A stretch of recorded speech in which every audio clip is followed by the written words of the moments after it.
Hello, people, loved of God. I got a lot of stuff I could talk about, but I'm still going to talk about mighty works of God.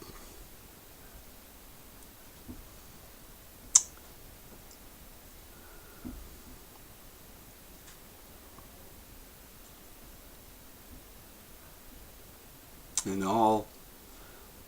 it's all about salvation. It's all about a way for the people. And I think that the Creator is a responsible Creator. Takes responsibility for the creation and doesn't just forget or give up or just let everything just happen. A lot of times it seems that way, but there's all kinds of historical evidence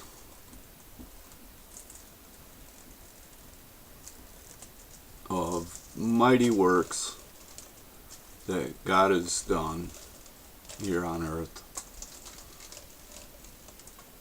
since the beginning. One of the greatest stories that, hey guys, chasing moths. One of the greatest stories that everybody's heard about is the flood. And people search for Noah's Ark, and it certainly has been found, and it's too obvious. It's in Turkey, and they even have a national park there called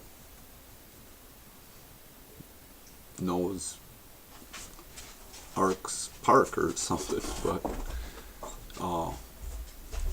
but it's there.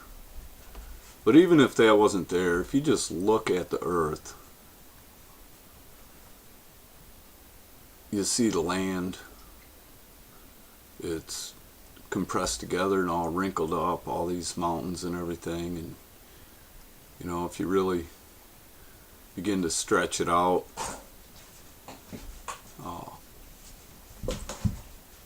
to where everything would be flat again, then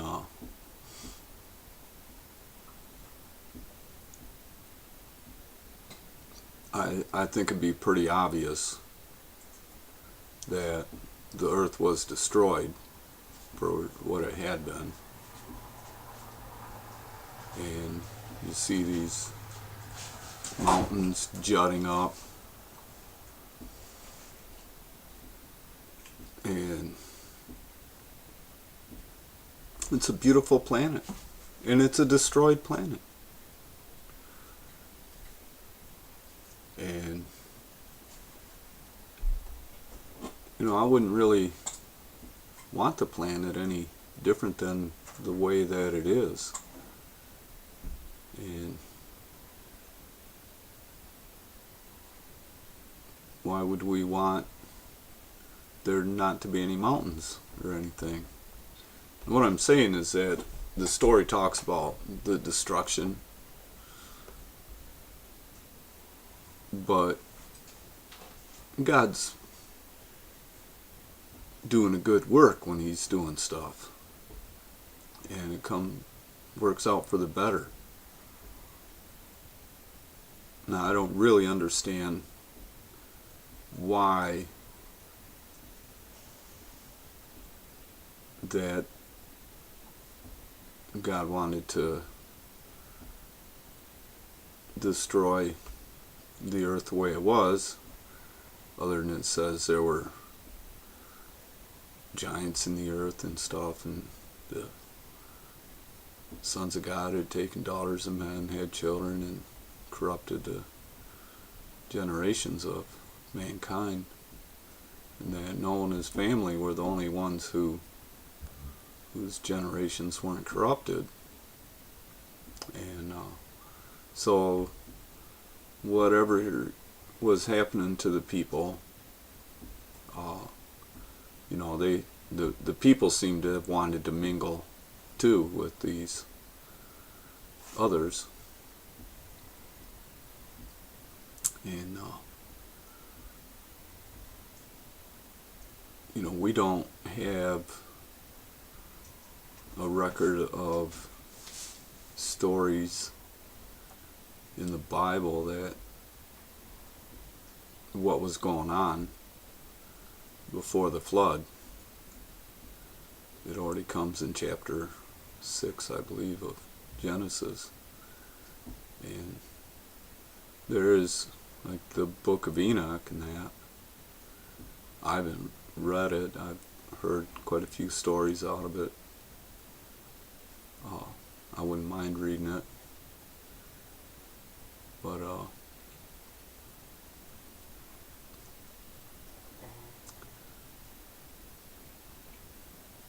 I'm convinced that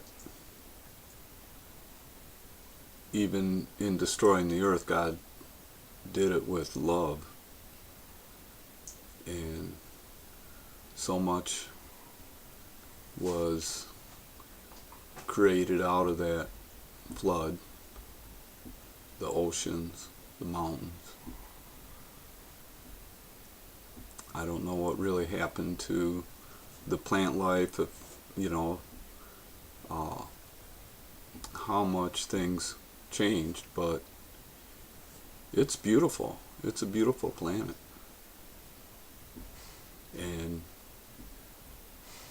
we're not living as long.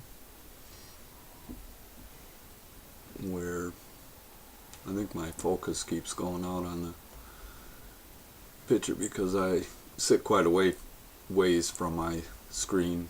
I don't sit very close. I can't reach it. I'm halfway there. But that's how I prefer. Actually, I sit and watch my screen from probably 20 feet away. 15 anyways. But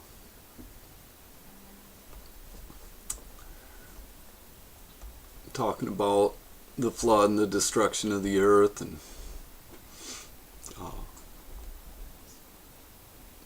what it was, what it became.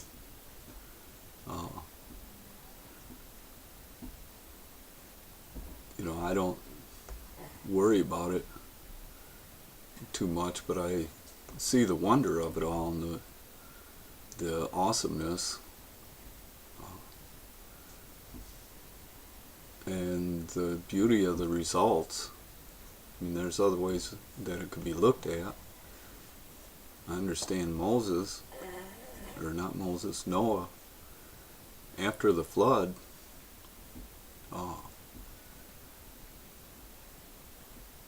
he was old and he was tired and really disappointed. He saw that the earth was destroyed and everything was gone that he loved so much, and that he actually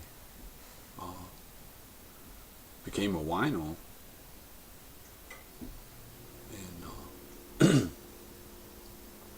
And he was heartbroken, and you couldn't hardly handle it, and I could imagine that.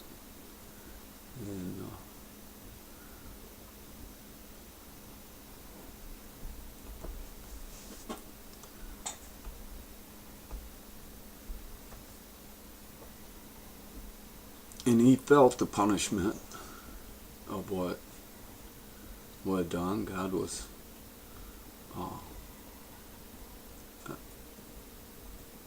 he wanted to wipe the people off the earth because they had mingled with these sons of God. And, there's stories about Atlantis, and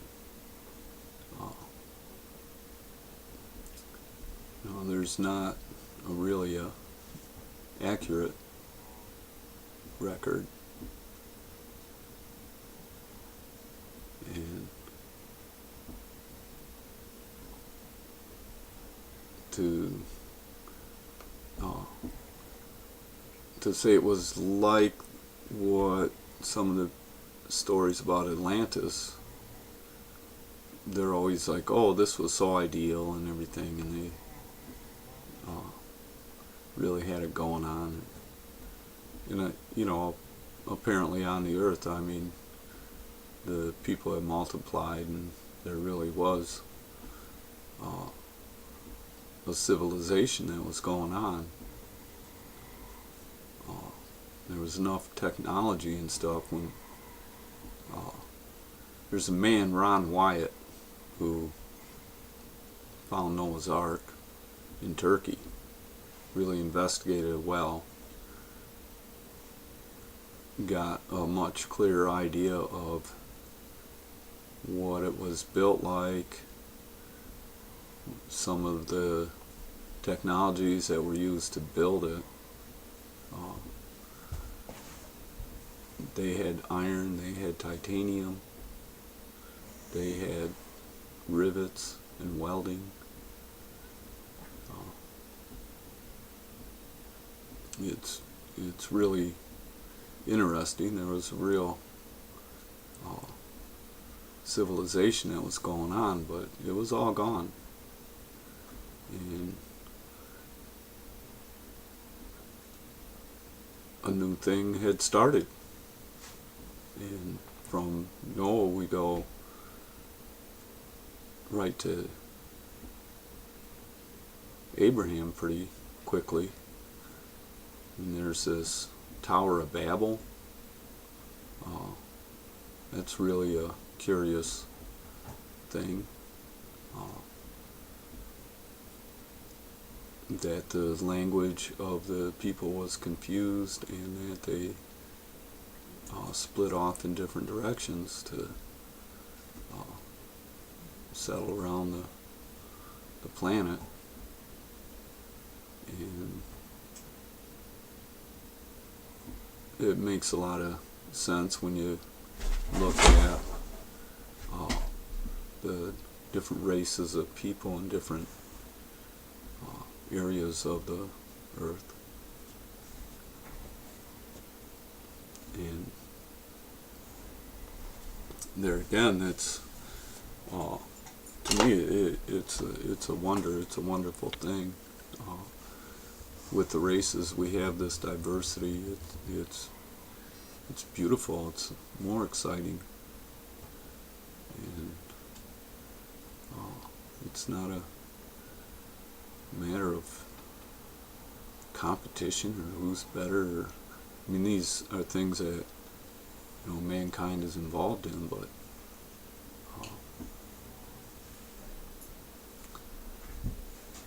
there's all this different kinds of growth of people, and it just creates more diversity, makes it a more exciting place.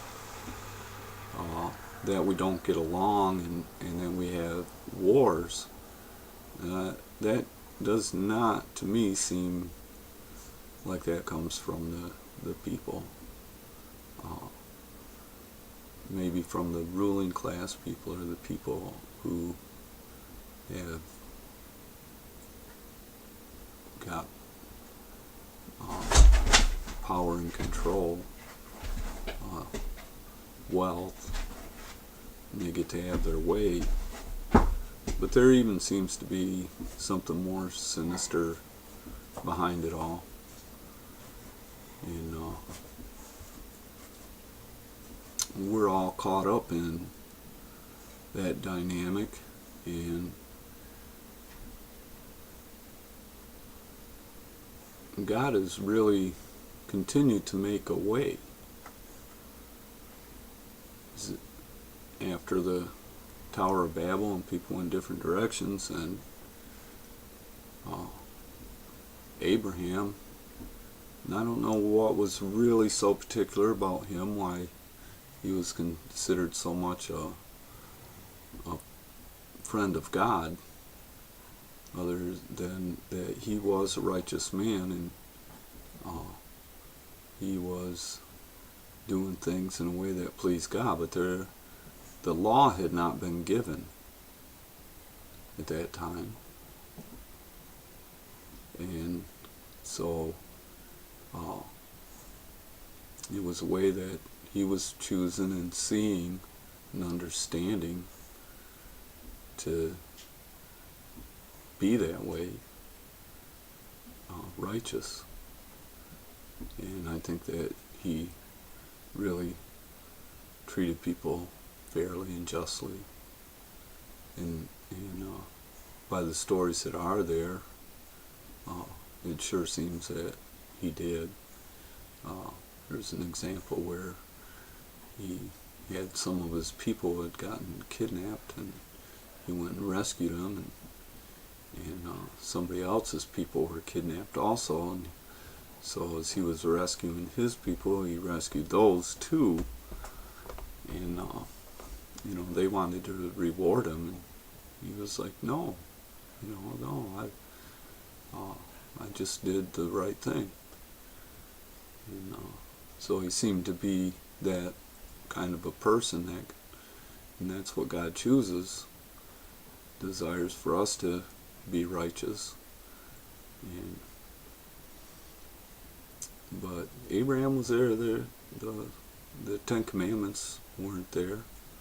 Moses wasn't going to be there for another 400 years or more.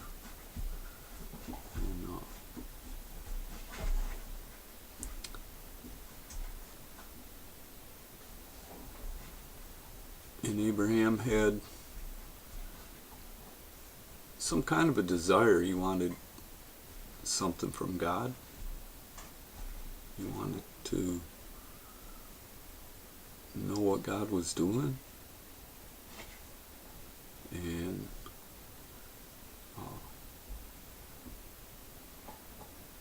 there's kind of a awful story about him going to sacrifice his son, because this is what God required of him.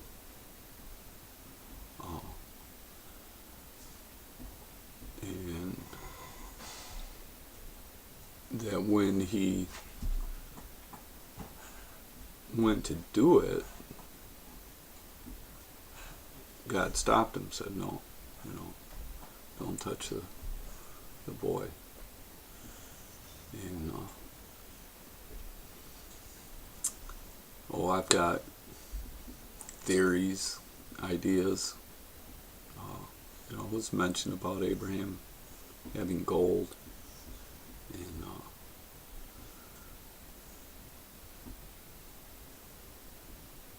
that, well, when I was researching gold one time, it went back to Abraham, and they had said that he was an alchemist that knew how to transmute materials into gold. And so, I started looking into that, and it seemed that what they were doing was calcinating bone or limestone, calcium carbonate, and getting this pure calcium by burning off the CO2. And that this is kind of interesting, and it's off to the side, but it's a theory of mine that God was giving Abraham that technology, and that he was going to have to burn his son to the bone. Like, oh, you want to know how to make gold? This is going to cost you. And because that altar wasn't like a table, like they put it. It was a furnace. It was a furnace. and not just some flat surface to put some wood on and then put the offering on top of it. It was a furnace. And there was a blessing that Abraham passed down. And one of the things that happened with Abraham is he had 2 sons. And the one was born a slave. And the other was born a free man. And the slave son and his mother were sent away. And God was showing us something that was very relative to the law that was going to be given to Moses, and then the law of liberty that came through Jesus and the forgiveness of sins and him being the ultimate sacrifice. But his son Isaac had Jacob and Esau, and there was a blessing there that was being passed on to one of them. And it was like, well, Isaac got it. I mean, Jacob got it. And I'm just speculating that there's a possibility that it was how to make gold. And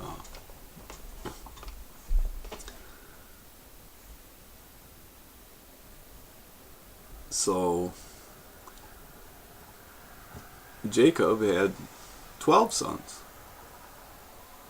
and that he gave the blessing to Joseph, whom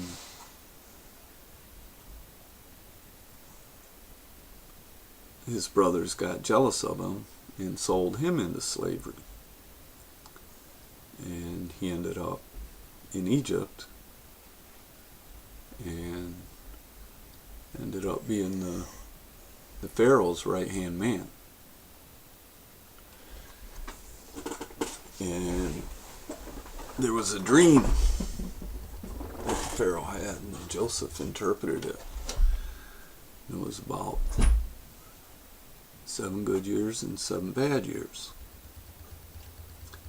And so Joseph was given the responsibility to devise a way to make it work out. Take the best advantage of the 7 good years and prepare for the 7 bad years. And he did that. And they stored up all this grain. And a lot of people know the story, but there's a detail in this story that just seems to be overlooked a lot. And that was that as the 7 bad years were being used up, people ended up buying the grain, the food. When their money ran out, then they gave their livestock, their property. When that was used up, they gave their children even and their own selves. And after the 7 years of famine was over, Joseph had possession of all the people in Egypt. And all the Egyptians became slaves or owned by Pharaoh. And they had to get their life back. And I wondered if Joseph did not have the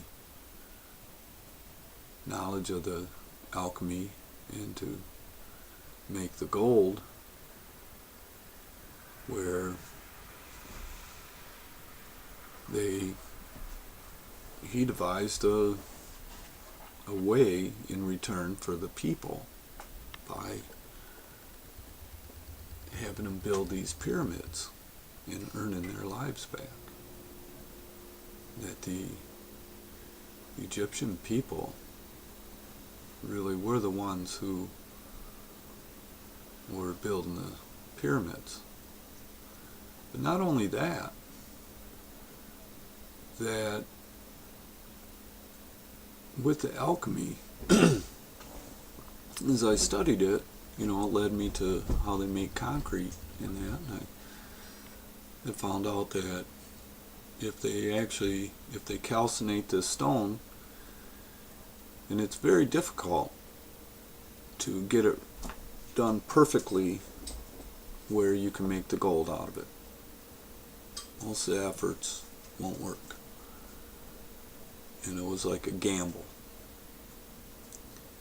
And that the stone that was calcinated, they had to stop the process at the right time, which is actually they're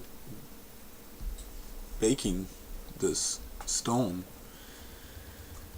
in an oven, and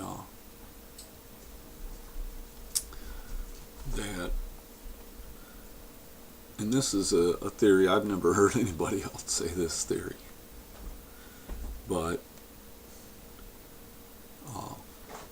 the ovens were these kind of bell-shaped or chimney-shaped ovens, kind of like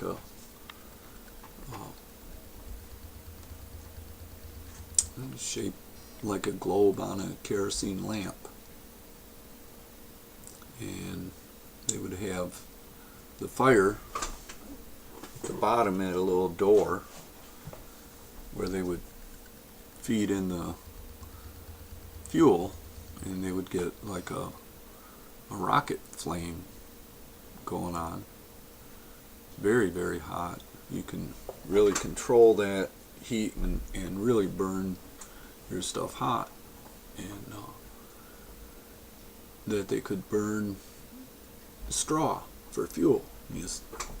They had I did see a picture of hieroglyphs where there were these Egyptian sitting in front of these furnaces like that looked like they were just 4 or 5 feet tall or so, and they were feeding straw or fuel into the bottom of the furnace. And what I'm saying is that calcinated stone, the CO2 that comes off of it can be captured. And there's even a pharaoh, Hermes, who the hermetically sealed vessels, was he was given credit for that, or named after that. And of course, hermetic, that means untouchable, and they could capture the CO2 and keep it separate in these hermetically sealed vessels. And if the stone didn't turn into the philosopher's stone where it would make the gold, if it didn't meet the grade, that they could add that CO2 back into that powdered rock, and it would reconstitute into stone again. And that the pyramids could have been built that way, and that Egyptians could have been going to the mine where they, and I'm not saying stone wasn't cut, but I'm saying that they were trying to make gold too, and that they were doing this, and that they would go to these quarries and they would just chip up a bag full of stones or whatever, and carry it back to where the pyramids were being built and calcinate it, and that it was kind of an incentive for them to do it, because if somebody was like playing the lottery, if you made the philosopher's stone, then you got your life back. And if you didn't, well, you're building a pyramid and got credit for that too. And so that it was a way for the Egyptians to redeem themselves, and that they built these pyramids doing that. Now, it's a pretty wild theory, and it is just a theory. But I did see that if it's true that you can reconstitute stone, that it's very feasible that that's part of the way that they built it. And between the stones in the pyramid, they found gold, and which indicated that they possibly used gold forms, that they reconstituted the stone in. And the slaves or the builders would carry this stuff, probably in bags, what one man could carry, or maybe they could have used carts. Some say, well, they didn't have the wheel when they made the pyramids. Well, that's baloney too. That is baloney. The pharaohs had chariots and stuff, and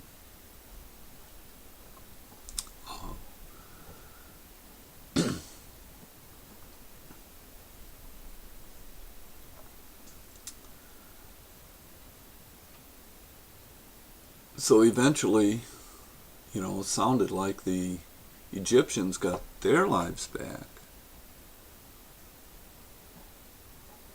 and that they enslaved the Israelites to continue to build the pyramids. Now, the real truth about that, the alchemy and what was going on, and exactly how they could make gold, I'm sure it would have been kept a secret, even when they had all the people doing it. Either they were in on the secret and keeping it, or whatever, but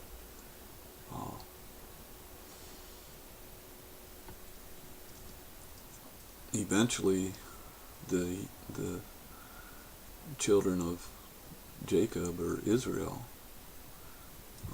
became enslaved, and that, first of all, Israel is a name that God gave to Jacob, and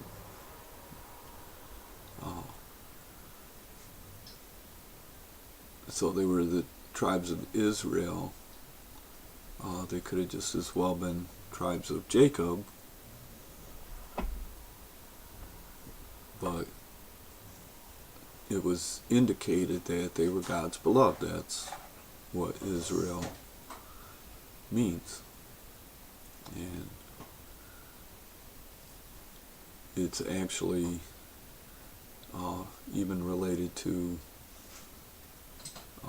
the relationship of Abraham and Sarah, and Abraham's love for Sarah.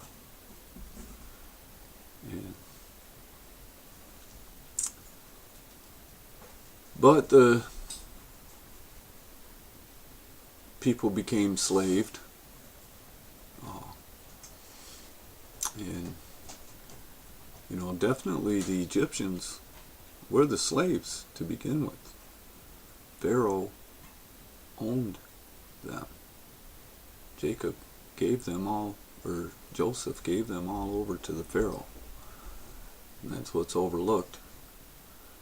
And so later on the tables were turned and it was the other way around. And the people didn't like it. They cried out for, they were distraught. They wanted to be free. They didn't like the deal, the situation. And so there was a tremendous work that God did with having Moses end up in a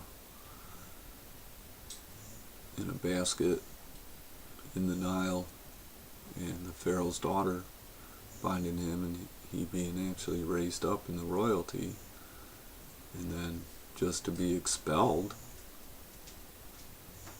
and sent away, where he ended up with the Midianites.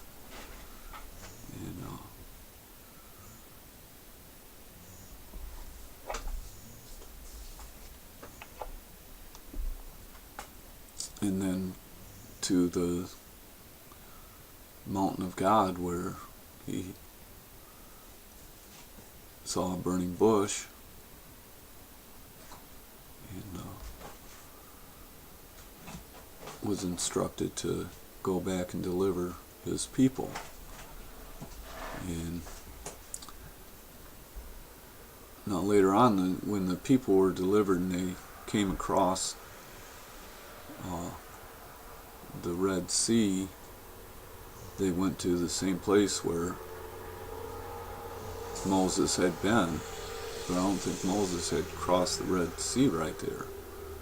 That he came down from the north into Arabia, and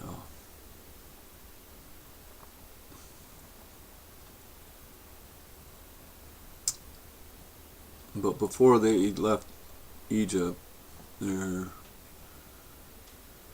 was something else that happened, these signs and wonders that God showed. And the final one, the straw that broke the camel's back, was the loss of the firstborn of Egypt, and the loss of the Pharaoh's own son. And something that became very obvious to me also, and this isn't talked about, is that Pharaoh's son was given the burial of a king. And pharaohs were pharaohs, you know. Well, there's this one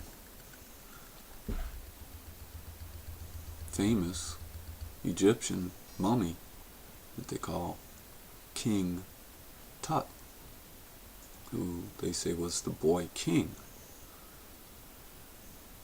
And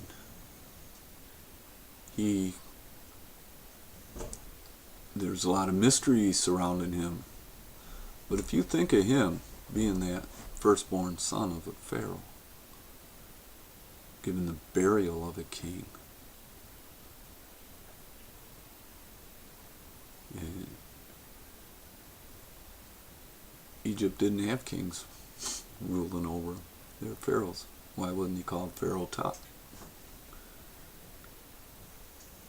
And so that's one of these obvious things that seems to slip by us, and the connection's easy enough to make when you think about it. And I'm not sitting here trying to prove anything. These stories are out there, the information's out there. I'm not arguing with the argument, but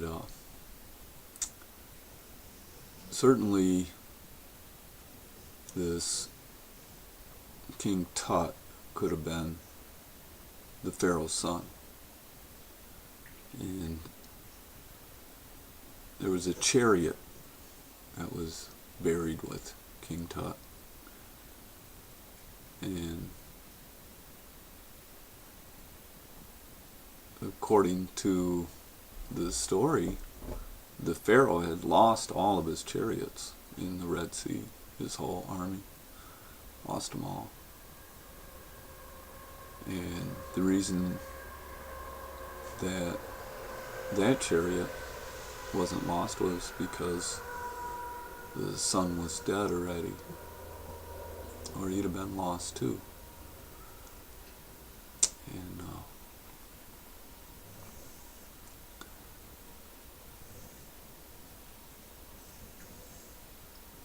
there's just an interesting connection there. You know, I would encourage people to consider. And, you know, considering something and believing it and understanding it, they're all different. Believing and understanding is different. You can believe something without understanding. You choose what to believe in. And a lot of people believe in something and they think they know it and understand it. And it's not so. And you can believe something and not know it, not understand it. And it's just important for people to try to realize that.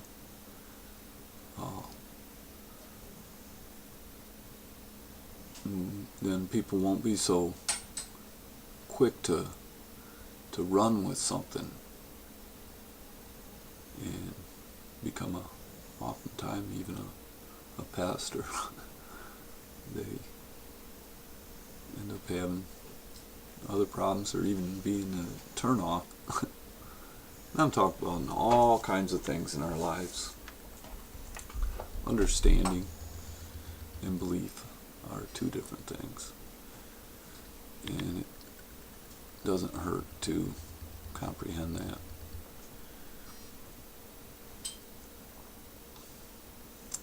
These mighty signs that God gave there in Egypt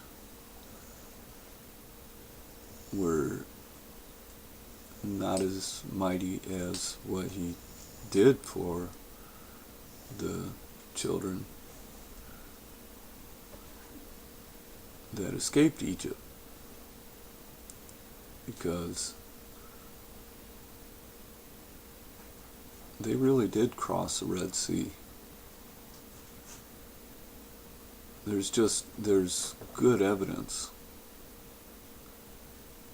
And they really did. And I'm saying King Tut's part of that evidence. They really did go into the wilderness, go to this Mount Sinai. And Mount Sinai was not in the Sinai Peninsula. And it is in Arabia, and it's really been found out, and there's videos. I got a playlist of videos, Mighty Works of Our Creator, and these are other people's videos, the Caldwells, Kent Hovind, just some really wonderful people, Ron Wyatt and his sons. That man's really something else. His story is just amazing. He found Noah's Ark. He found the crossing of the Red Sea. He found the mountain of the law. And he found the Ark of the Covenant in Jerusalem. Very interesting stuff. Really beautiful stuff. But there's a lot of wonderful people out there. You know, there's nobody I've run into that I agree 100% with. We all have different opinions, see things differently, and all that, and that's fine. We could be wrong, and at the same time not be telling a lie. We're just mistaken, or so. And even when we're mistaken, there's validity quite often, and it's just a matter of interpretation. And so I look for the validity of things that people say, talk about. Also, we use our heart, but it's just to consider what our Creator has done to keep it going on, and to end up, it's for the people. It's not like He's doing this so kings could be kings or bankers be bankers, or sorcerers be sorcerers, or whatever. He's done this stuff so that the common people could be free and have a life and enjoy this earth how it's meant to be. And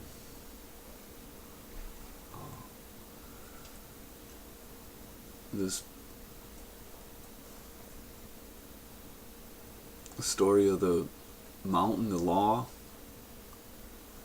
there's a rock there that is split, and it's so obvious that water came down through there, and that water came from a rock. It's just incredible. It's really worth looking into. You can see the pictures. You can hear some of the testimony of people who've seen it, been there. And this isn't made up stuff where it's some conspiracy, somebody's gonna create the idea of God, create the idea of a flood, and create the idea of a people in Egypt that,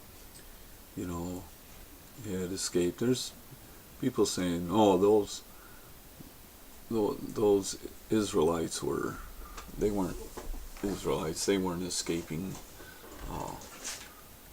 They were run off, or they were rich, or they were powerful, they were thieves. All kinds of stuff. But the evidence shows that the story is pretty true. Amazingly accurate. What is in the Bible.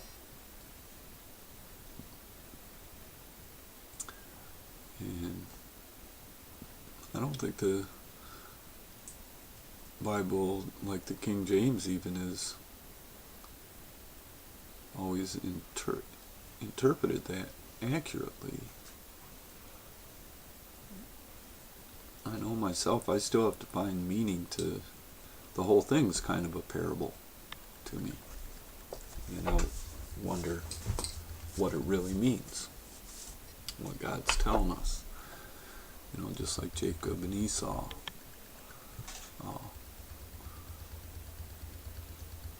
Just like Ishmael and Isaac. And there's a story that comes out of the law of slavery, serving the law, and the law of liberty, being forgiven, being able to repent, just being able to change and become a righteous person. And that comes from the heart and understanding and everything, where when they're given law and made to obey, and you better obey this whether you understand it or not, that's when we're enslaved. And even then, I'm It's saying obey. Uh, better to be a slave, obedient to God, than a free person committing crimes against humanity.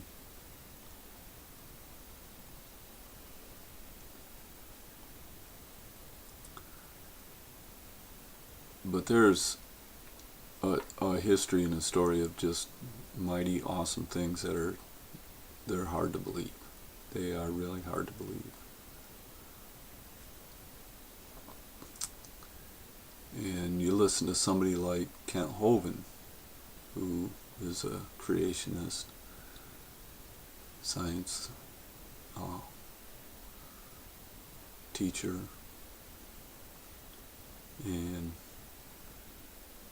he makes a lot of sense. He really proves a lot of stuff too. I mean, he debunks evolution pretty dang good. And if you go on the internet and you look him up, you'll find out he's in prison right now for trumped up tax charges. IRS put him in prison. But he had went and debated many professors and people in universities and stuff, and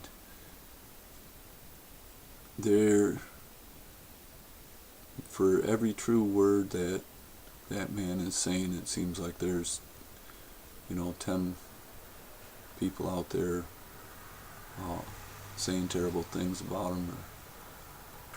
There's so much attack on that man. So if you just search Kent Hovind prison, the other day, I was wondering if he was still in prison, so I went to look, and I searched Kent Hovind release, and there was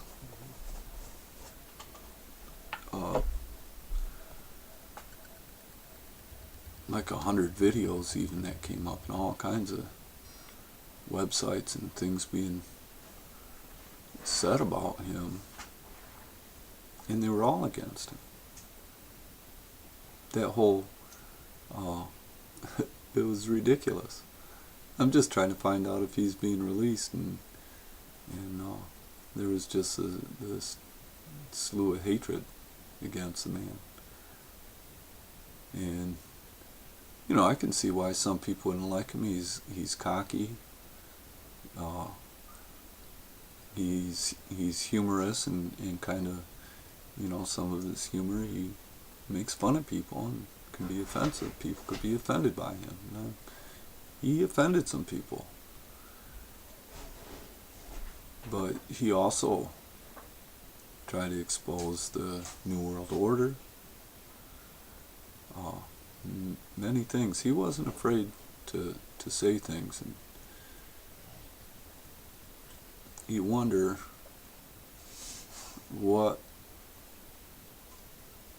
why would he get all that attention if he's just wrong?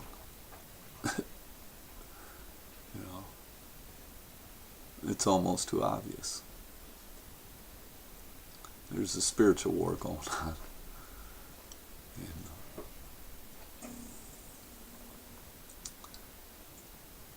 But he's got a lot of good insight into the whole creation of the earth.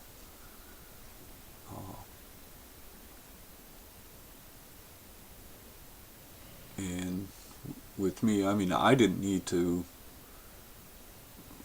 watch any Kent Hovind in order to believe any of the things that he was already talking about. I had already saw a lot of it exactly the way he spoke it. My father's he was a scientist and biologist, and we talked quite a bit about this stuff, and I had interest as a young child in all these things. Noah's Ark, the flood, the Garden of Eden, dinosaurs, the age of the earth, evolution. And so I've been looking into this stuff as long as I can remember. And to me, I'm thrilled for just kind of this confirmation, or to know that people are out there telling others about this stuff, because well, that wasn't my calling to. I'd have loved to went and found Noah's Ark. I kind of dreamt of doing something like that before Ron Wyatt ever even went to Turkey, and when I was a kid. And I did not. I already definitely believed in the flood, and in that whether the ark was out there or not, that Noah did build an ark and stuff, and I wasn't arguing with that. I didn't need the proof that Ron Wyatt came up with. He did. There's real interesting stuff there. There's anchor stones. There's another piece of petrified, something made out of some kind of reeds or cane. It was probably cannabis. It was probably hemp.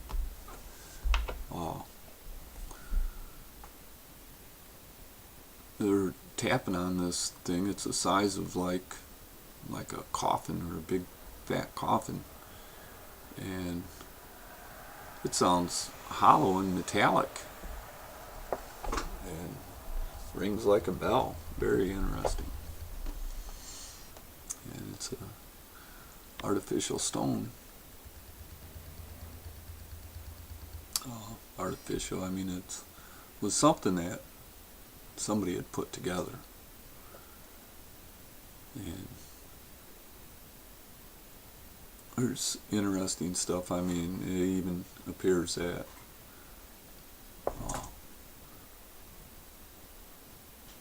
Noah was actually what we would consider a giant, very tall, and his wife, and that they all were, and that they had come from this pre-flood era.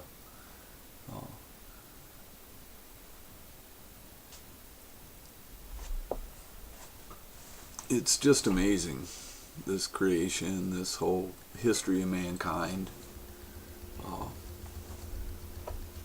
I'm not in a debate about it. I have no desire to debate. Any people can believe what they want. I'm not here to prove anything to anyone. Creation itself proves it to those who want to see. I'm talking to believers, I would say, already. Or searchers. And people want a little bit more.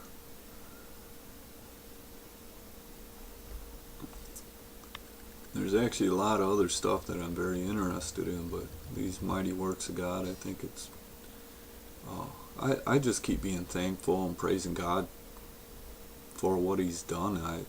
A lot of it's because I look forward to what He's going to do,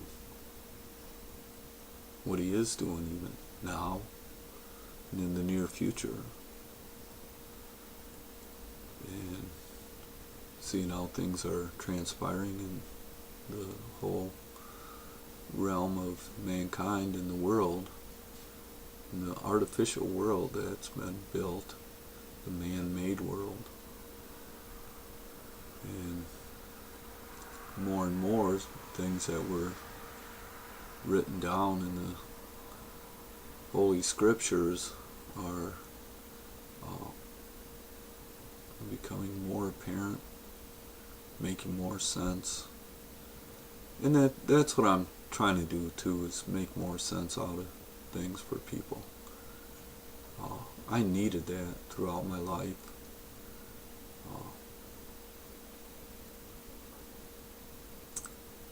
things happen in my life where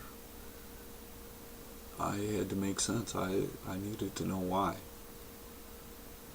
And, I'm thankful for, having that,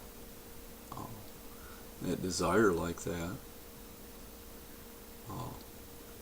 And, as a child and a young man, and I have a lot of desires. There's so many things that I still would love to do on this planet. Some amazing things, some enduring things. I always wanted to ride a bicycle across the country. I haven't done that yet. People be, why would you want to do that?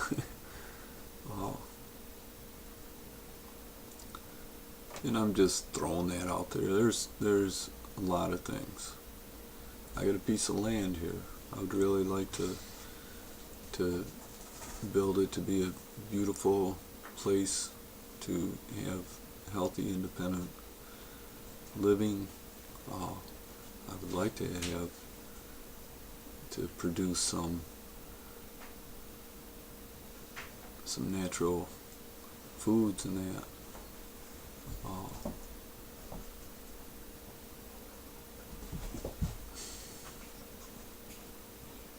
I don't want to do it all by myself. I don't want to do it for survival. I've been in a survival mode for a long time, half my life. And I haven't afforded myself the luxury of life. And I'm not against that. And I think life is meant to be luxurious.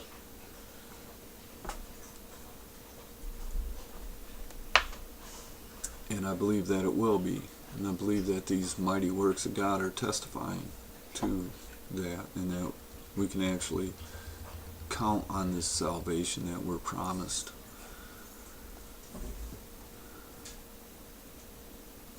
There's a lot of people say there ain't no Savior coming. Well, I disagree. Okay? And one of the main reasons why I disagree is because with what we're up against, what's going on, we can't save ourselves.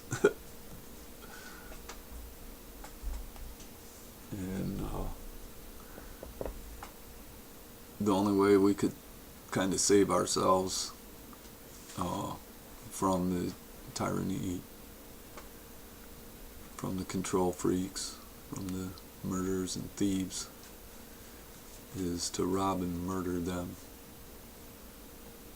And I don't believe in that, and that's not the way.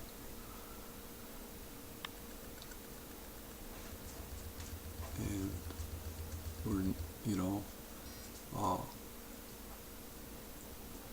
if they would repent and that and change, I hope for that all the time. I really do. And I think a lot of them have. I think there's a lot of changes that are going on, and a lot of the lower level stuff, and I'm talking about with police and judges and politicians, but they're not the bankers. They're not the ones that are benefiting of more than 100% profit off of money being issued out of nothing. I mean, we the people are producing a lot of wealth. They're using us. They're issuing the money to us. And it's not real until we work our jobs, produce something, sell it, and pay the money back to them. We're paying them real money. They're issuing to us debt. We're paying them real money. I mean, there's hundreds of trillions of dollars that have been paid to the owners of the Federal Reserve System, and they say it's the Bank of London. It's all part of it. Actually, I believe there's 10 central bank regions on the globe. I believe there's 10 Federal Reserve regions in the United States.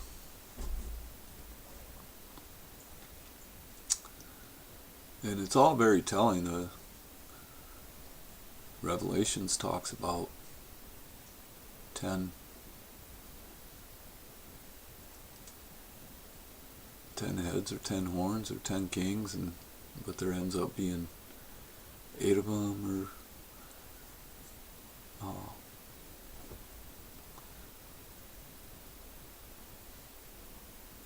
what I'm trying to get at is that they receive the power in the world, in the global system, under the beast or the Antichrist. They get 1 hour. They're not going to have full rule. They get to set up their new world order, the full-blown system that they want, for 1 hour. I mean, that's not even long enough for them to celebrate. They'll begin their celebration and it'll be over. I believe that.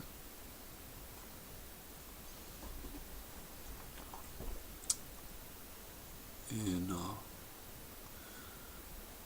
I don't know what's going to happen. One of the things that wouldn't surprise me is that there's an earthquake in Jerusalem, and Golgotha, or where Calvary was, that mountain splits open and reveals the Ark of the Covenant there. And it would be unquestionable then about so many things.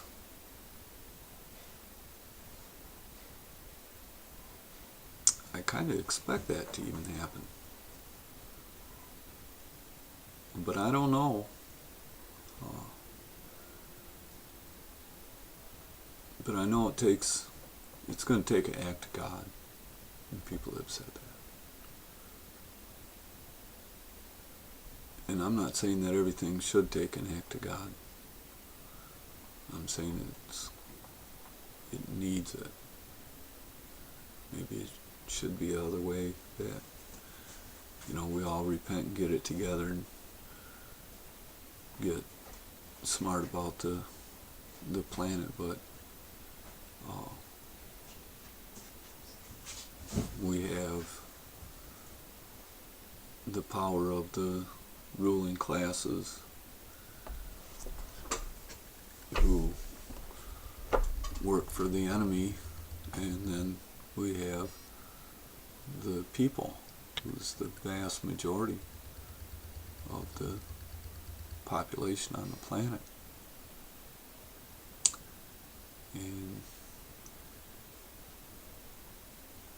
there's something that people had said back in the 60s, power to the people. And they understood that. and that we the people should have the power. We're the majority. But they got us divided. And, instead of it being, us and them, the people versus the control freaks, it is us and us that are, it's messed up. There's a thing called democracy, which isn't very well understood, because they turned it into a political system of government. And in that political system, they have us divided. And so that the two sides of democracy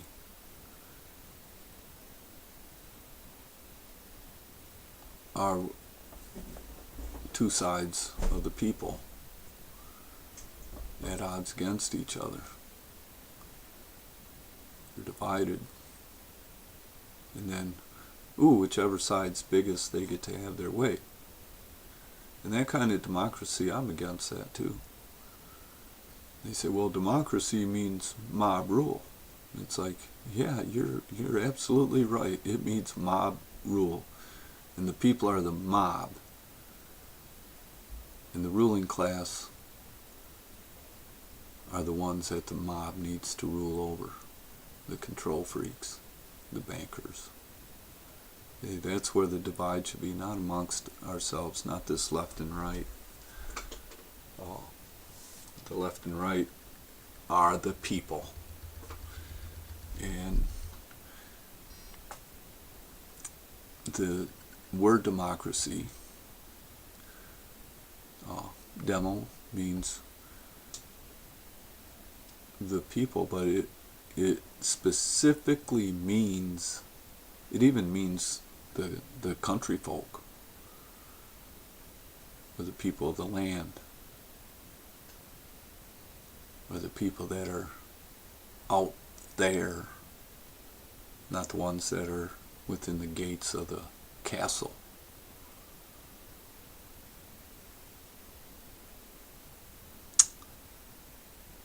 And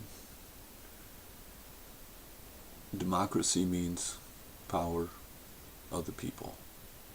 Actually, rule by the people, because that cracy in democracy means the power to rule. And democracy means the common people's power to rule. And there's always democracy in every country. But either you got a little bit of democracy, or you got a lot of democracy. You got a strong democracy or a weak democracy. It all depends on how much power do the people have. And they fooled us. We think our democracy is the power to vote. And it's, like us against our neighbor. Well, that gives us a weak democracy. Now we don't have that much power because we're divided. And,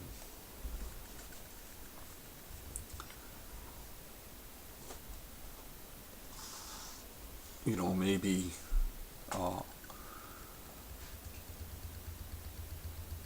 that's, when people say, well, don't expect a savior because one ain't coming. Well, maybe we don't need a savior like that for us to have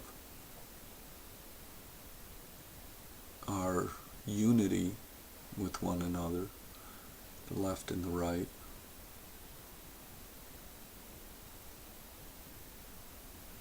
And go back to the basics of our fundamental rights. Life, liberty, pursuit of happiness.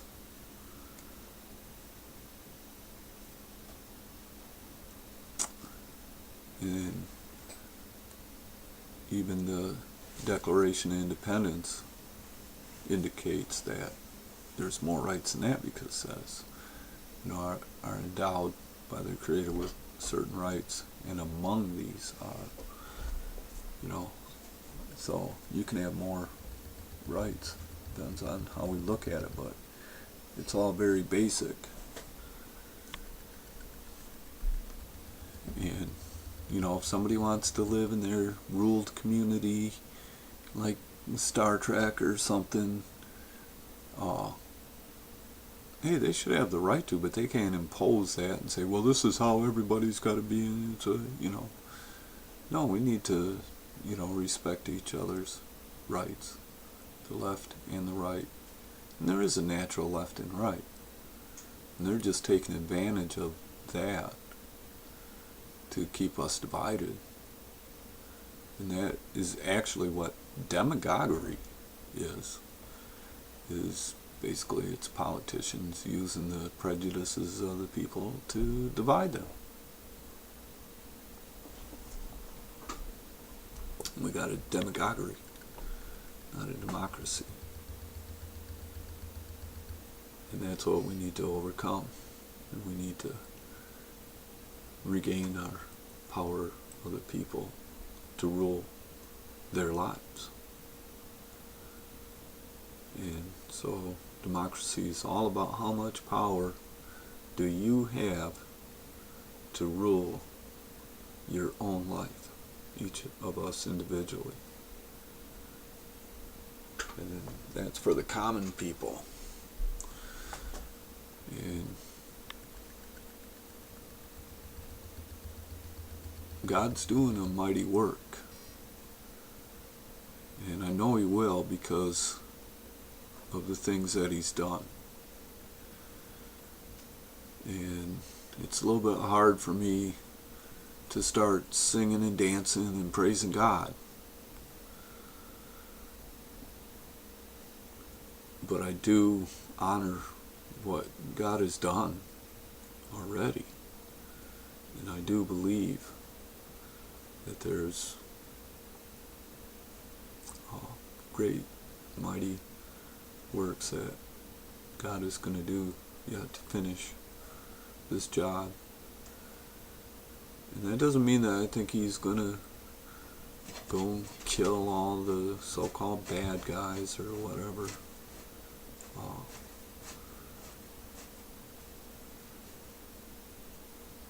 In the Bible it says every knee shall bow and every tongue confess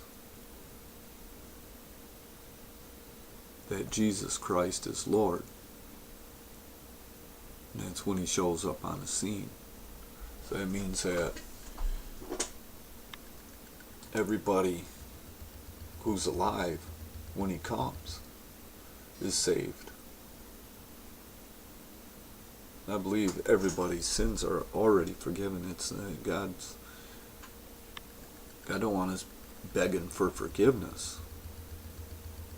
But I think He does want us to say, oh, I'm sorry. I'm so sorry. I'm so sorry, God. I'm so sorry I was that way. Not this, oh, God, please, could you ever forgive me? You're like, could you ever be forgiven? There's a man that the whole world knows about already. Everybody recognizes the cross. Everybody heard about the man that was crucified. Basically, they understand that this was a righteous man. And fundamentally, we can all kind of connect with something there. And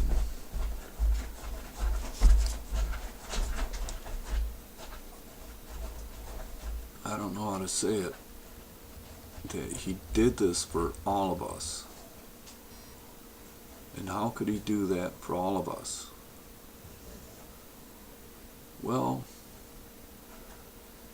Neil Armstrong went to the moon. And he did that for all of us.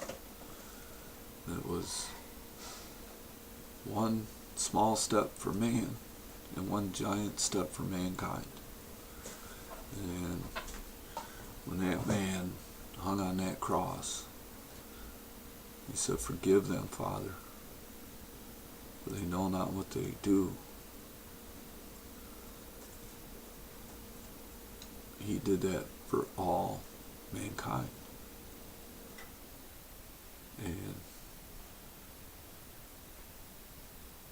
we all can't just go to the moon like Neil Armstrong, but we all can forgive each other too. And he set the example for one thing, but for the other thing is that the Father was dwelling with him. It was like, sent his son, "Hey, go see what these people are all about and everything. Go have their experience. See what's up with them."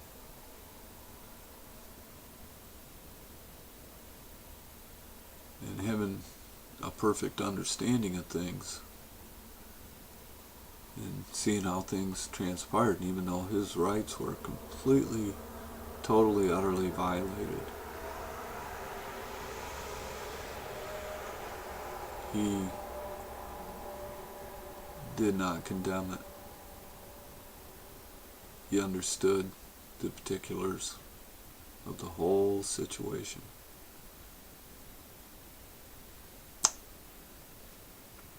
And he said, "Forgive them, for they know not what they do." Nobody's trying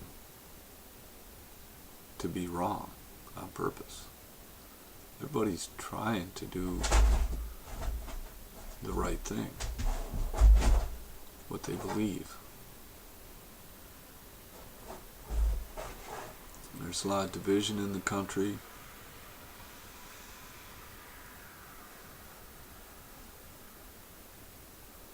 But people that say that want abortions to be legal, want people to be able to have an abortion if they need. It's not, they don't want to kill babies. I mean, there's that bunch out there, but they're a minority.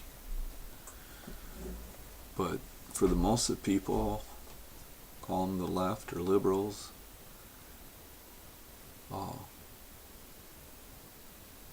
they want people to have their rights. And they call it a right to choose. And we should have a right to choose. But not over the life and death of innocent lives. But they're not seeing it that way. Forgive them, for they know not what they do. They mean to be doing the right thing. They want people to have their rights. The gay thing. To me, personally, I find even the idea of homosexuality is pretty disgusting. Well, real disgusting. And to me, it's a real simple thing. God didn't make us to be that way. And it's,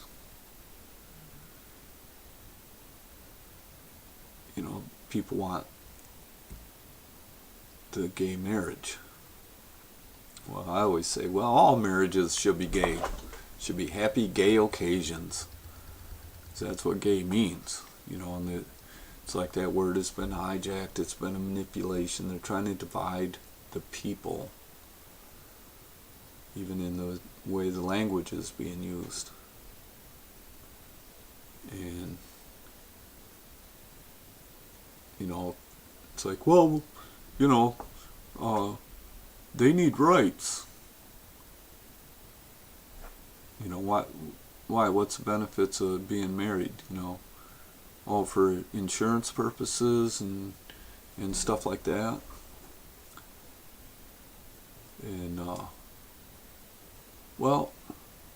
there's a lot of, like, a couple old bachelor brothers or uncles, that live together all their life, and they're not homosexuals and having sex. I think they deserve some partnership rights too. And I think the gays should care about them too. They don't need to get married to have that. And the whole marriage thing is for matrimony. And matrimony has to do with maternity. And it's all about matriarchy, about making mothers, having children. And there's no way that marriage is what they need. They have partnership rights already to be able to be together and go do their homosexual things. Somebody wants to try to justify the behavior. Well, personally, it's sick behavior to me. Okay? Nobody can make me see it any other way. And that's my right.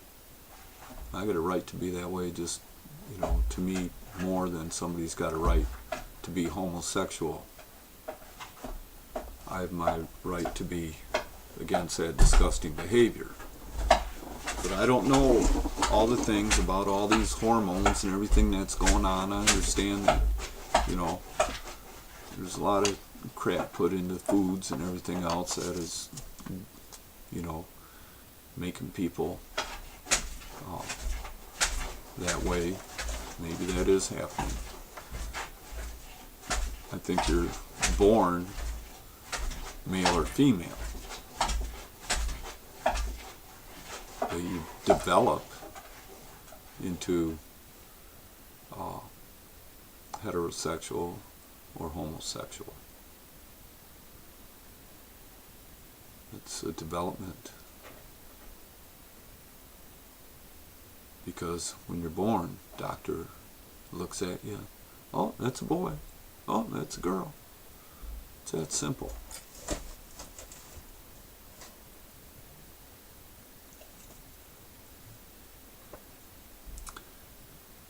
And but I have no desire to control people's lives or tell them what they can or cannot do. But the whole gay marriage thing, it's stupid. It's stupid. Shame on them gays for not caring about those old aunts or uncles that are living together. People that are, living together and taking care of each other. And why aren't they fighting for those rights if there's so much about people's rights? Or is it just a selfish rights thing?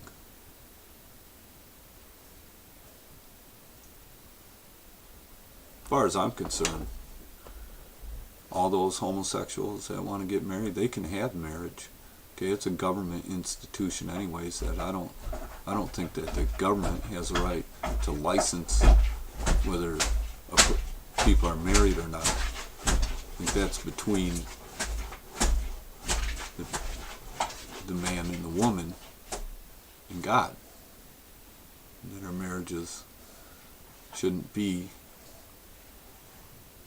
something that we got to go get a license for. But I think,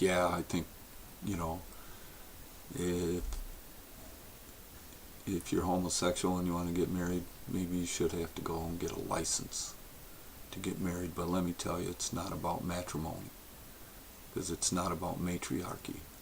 It's not about motherhood and maternity. And that's a fact. So it's a big messed up whole ordeal made to divide us and wreck our democracy. Power of the people. And I'm not against the individuals that, they could be homosexual. I don't end up hating the person.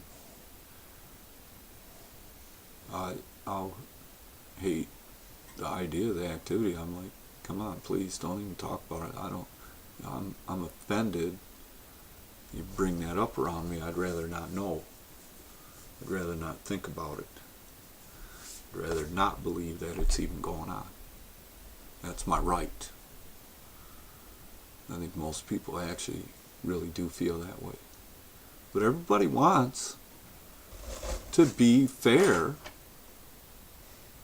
I mean, that's a pretty strong argument I have. I could, like, say, how dare they, I could call them criminals for wanting to get married. Now, I'm not doing that. But I'm saying it's ridiculous. They ain't fooling me. They ain't fooling most people.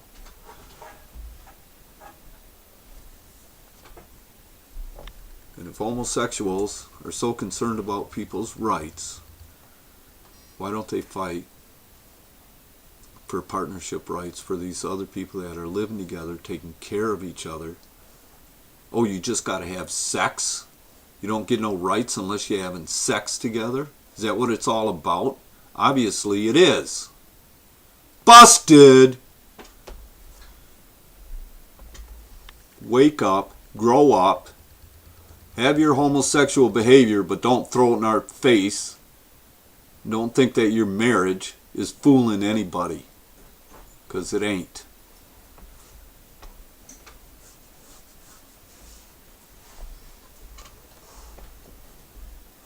So I don't have to respect any gay marriage or say congratulations.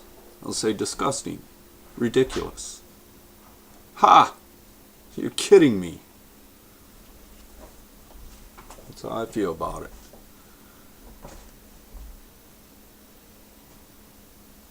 I don't hate those people. I hate the idea. I hate the behavior. And I laugh at the whole ridiculousness about gay rights. Gay rights. What, human rights aren't good enough for you? Human rights are not good enough? You need gay rights? What's that, like animal rights? Come on. Gay rights. You got the right not to get beat up. You got the right not to be hassled. You got the same rights as the rest of us. You got the right to keep it in the closet. Heterosexual and everything, they're not all about,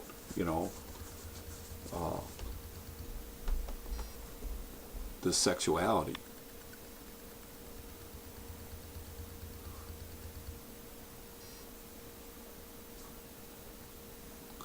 Matter of fact, with most marriages, sex is not the thing that even keeps the marriage together, or even what makes it a marriage.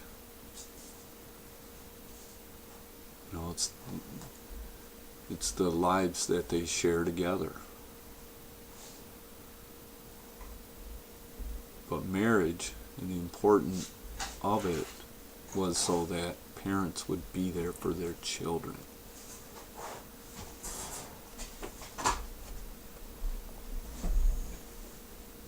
There's a commitment. It was like against the law to walk out on your marriage. Okay, because you're avoiding your responsibility, your commitment. It used to be really difficult, if not impossible, to get a divorce. You weren't just handing divorces out. You really used to have to go to court.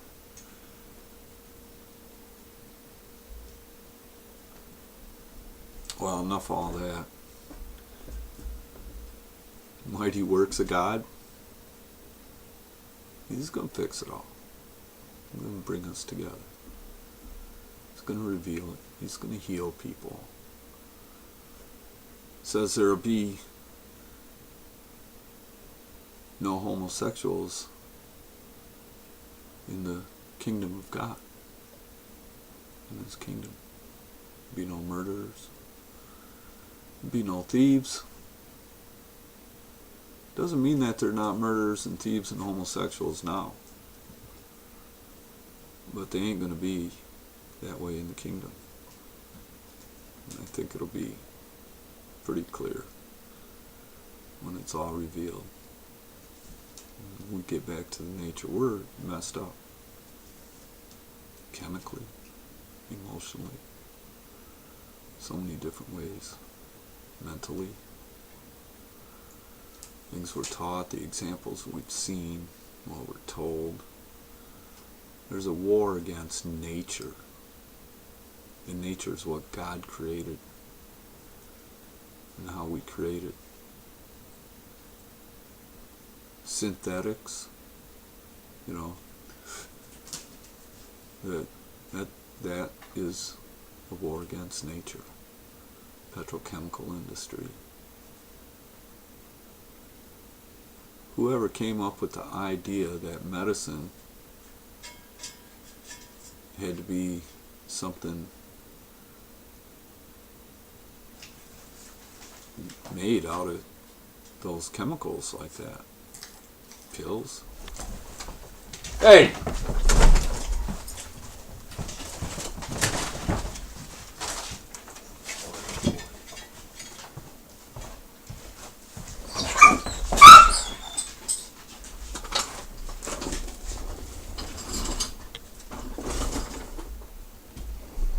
Sorry about that. I don't know.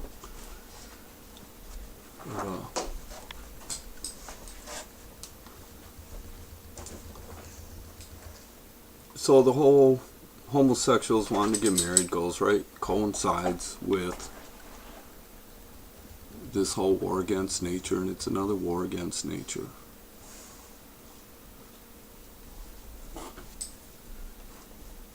And somebody's born male or they're born female.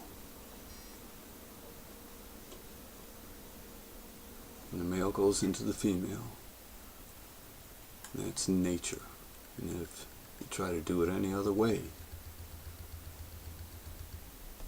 try to violate that rule with electricity.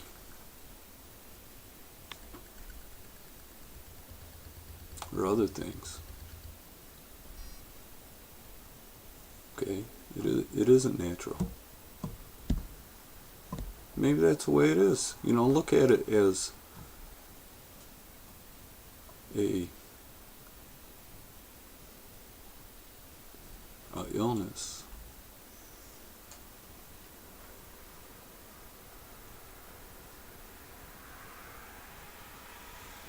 You know, what's wrong with claiming illness? You say alcoholism's an illness. Kleptomania is an illness.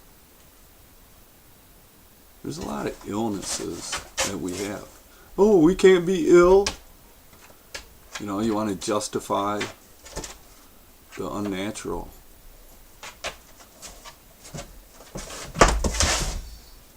Well, that's not honoring God. It isn't honoring the Creator. We're not made that way.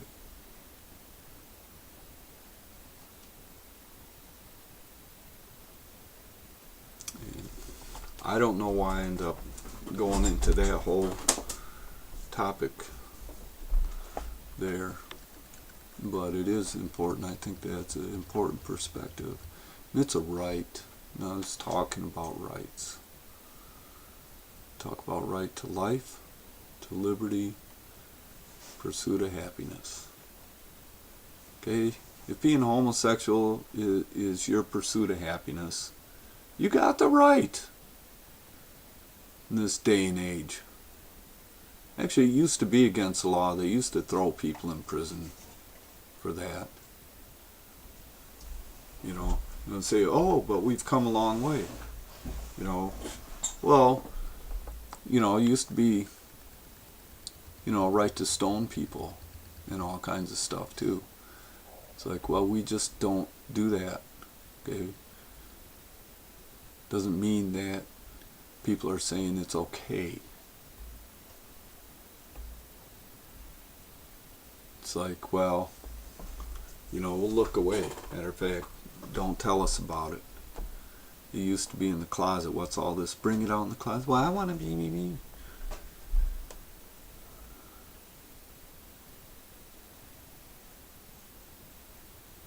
It's a fallacy. You don't need it. You can just be sneaky with it. That's what you want to do. Enjoy your life. Hang out together. Oh, but we need two boys kissing each other in public. Bullshit. The world don't need that. My children don't need to see that. My grandchildren.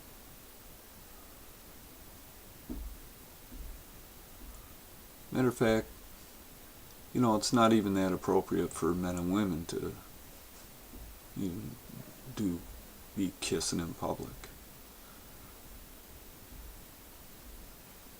That's what kids do, high schoolers and youth.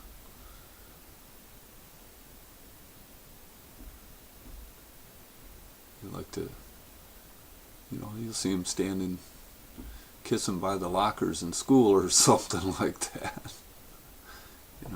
You don't see people, heterosexuals having to do all that in public, make a deal of things.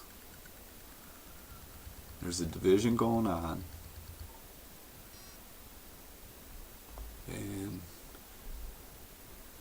gays need to have some understanding for the heterosexual and the marriage thing, and what marriage means, and look at it and quit being ridiculous about marriage and saying you need marriage. No, you need rights. Okay, and if you need partnership rights, so do some other people that are not having sex. You think about that. You want some respect for your behavior? Then get some of them rights for other people. And I'm probably not really talking to many homosexuals anyways. They probably turn me off, but it's a good perspective, and to help people who actually abhor that kind of behavior and don't know what to do, and they still want to be nice. And I'm not going to go around and make a big deal and get into, I've got homosexual friends, okay, and I love them, and I don't like the lifestyle or the behavior. I don't like to talk. I'm not going to congratulate them if they get married. And not because I'm trying to offend them, it's because I don't believe in it. And that's my right. I don't have to recognize your government-sanctioned marriage.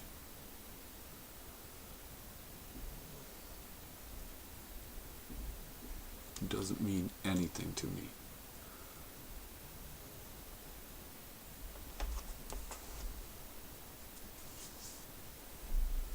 And most of those government-sanctioned, married, heterosexual, homosexual, they're not lasting these days.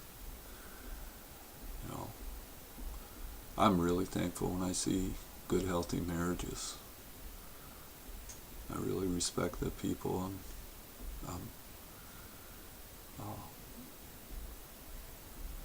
I'm impressed when people are making it together today.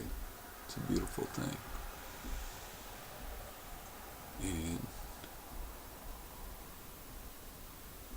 Tina Turner had a song, "What's Love Got to Do with It?" Well, I'm saying, what's sex got to do with it?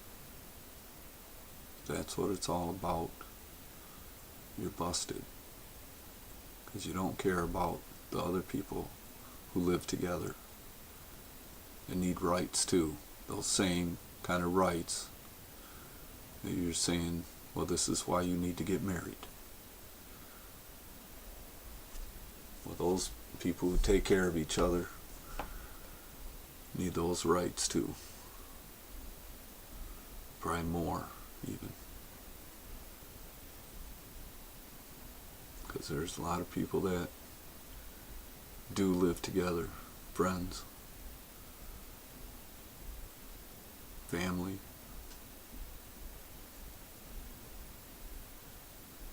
and their partners.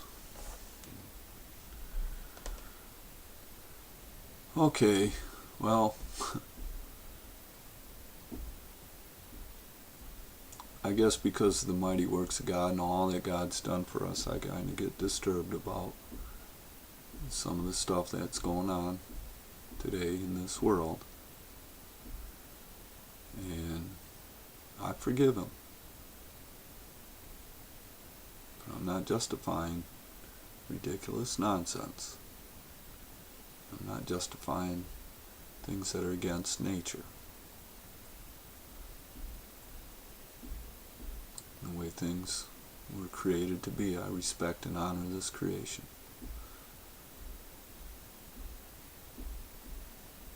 And I guarantee you, I could have become as homosexual as anybody.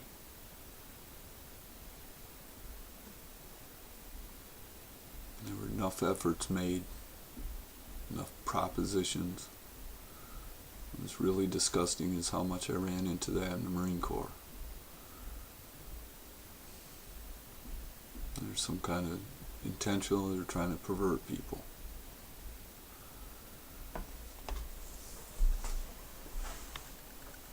Well, Mama told me not to come, so I didn't go. I didn't go to those parties. I didn't go there. But it could have happened to me very easily once people have those experiences.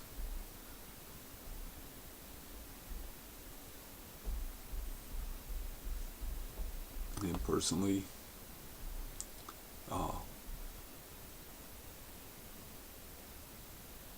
I could say, well, I love women. Well, I don't have women. I can be disgusted with women right now.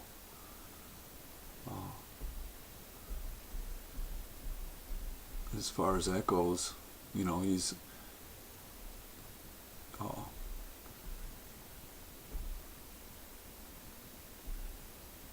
so what? You know, a person would end up, well, if it doesn't work with the one gender of sex, you try it with the other, because that's what's going on a lot.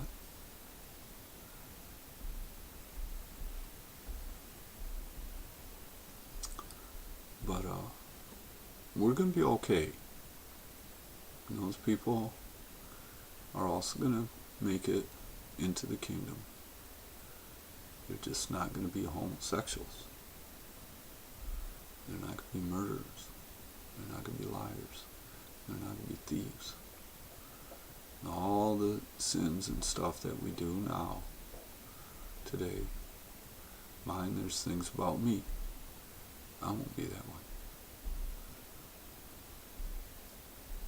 And, you know, right now we've gone through the most trying time in mankind's history in a lot of ways. Very confusing, very much under attack.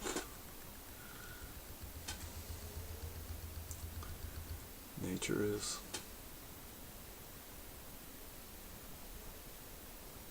And I think we should honor God's creation, and that includes being decent to people, even if we disagree with their behaviors and that. You know, we can say, hey, well, you just, you know, take it behind the barn or something.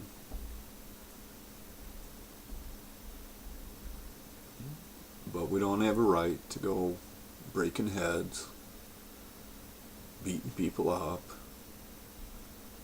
because we don't like their behavior. We still have to recognize their rights. And even when somebody's a criminal, they still have rights. Even after they're found guilty. But even before they're still innocent until proven guilty. But even once somebody's proven guilty, you can't do some unreasonable, unjust punishment. You know, when people are sent to jail and that, they're still supposed to be treated with some dignity. A lot of times, you know, I've noticed, I've been in jail, I've noticed that it's easy for the turnkeys or the jailers to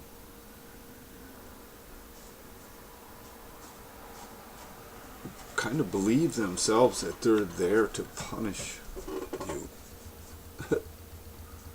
And it's not that, it's not so. You know, everybody has rights. We should honor and respect. But that doesn't mean that you need to justify, it doesn't mean you need to condone behaviors. It doesn't mean that you have to say, oh, that's nice. You don't have to lie about it. I think we should be honest, and I'm being honest, and I have a right to be honest. In my opinion, I have more right to be honest than a gay person has to be homosexual. But that is the way I see it. That's my right. And there seems to be attacks against that. And I think that we can do a heck of a lot better. And I think that the homosexual community should be more discreet and more careful, not be like, well, we're going to put it in your face. That's a mistake. And you're not going to get people to hate you that much and beat you up to prove that they're wrong and you're right. Because we're better than that. It's not going on. There are cases, but by the vast majority, people are being pretty civil about it all. The marriage thing's ridiculous. And I look forward to, well, someday we'll all have our mate. We'll be right. And we'll be forgiven for the shameful things in our lives. We're not going to go around and shaming each other. The shame will come from people's own selves. They'll either feel ashamed or they won't. But if they have something to feel ashamed about, they will. When the truth is there, we understand. We all have the capacity to be embarrassed. So there's going to be some of that. That's one of the reasons why obedience is important. So that we avoid those things. The shame.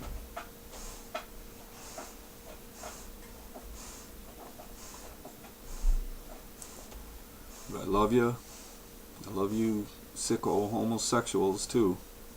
Just don't like your behavior. I don't like the idea of that. I'm letting everybody know. I don't think I'll be talking about this topic so much more. But I guess I did now, didn't I?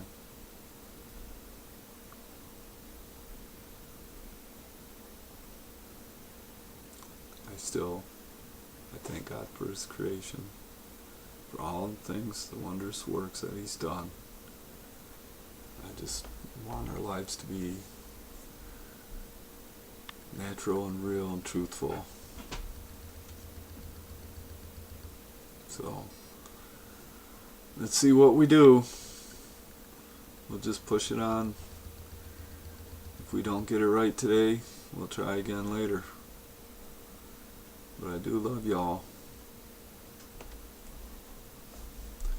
And we'll see you later.